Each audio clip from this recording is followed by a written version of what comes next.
बे तरफ़ ठकराठे में एहसास क़फालत प्रोग्राम तहत सेंटर खोलियो वियो आहे जिते इंतजाम अणपूरा हुजण सबबि पैसा वठण लाइ ॾुखियाईनि खे मुंहुं ॾेई रहिया आहिनि। इन हवाले सां तफ़सीलुनि लाइ ॾिसूं था मजीद महर जी हीअ रिपोर्ट।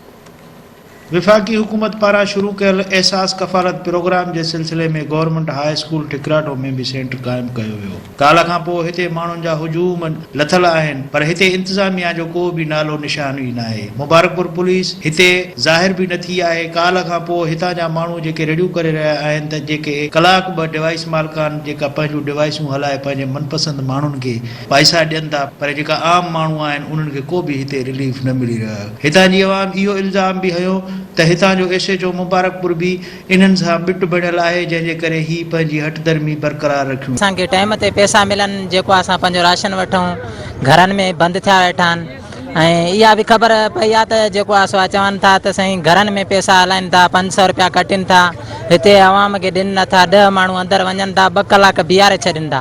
असांखे थियो आहे 12 सां नंढड़ा लबारो सां सीड़े पियो आहे असांखे पैसा कोन ॾियनि ॿियनि खे ॾियनि। पुलिस वारा जेके उहे ॿारनि खे धिका मुका ॾेई पंहिंजा माण्हू जेको ॻोठाणा अथनि या को यार दोस्तार उन्हनि खे अंदरि माइनि खे छॾनि था बाक़ी ॿियनि खे गेटनि खां धिका ॾेई पोइ हिते लाहे छॾनि था पिया। ॿारनि जो हुजूम लॻा पिया आहिनि नंढड़ा ॿार लाबारा बंदि करे असां घर बंदि करे हिते बीठा आहियूं। सुबुह खां वठी आया आहियूं कल्ह आयासीं जुमे नमाज़ खां पोइ चई हलाईंदासीं न हलायूं। अंदरि चवनि था जा न आहे पैसा न आया आहिनि हीअं न थिया आहिनि। पुलिस वारा पंहिंजा माण्हू जेका सुआ अथनि उन्हनि खे छॾनि था।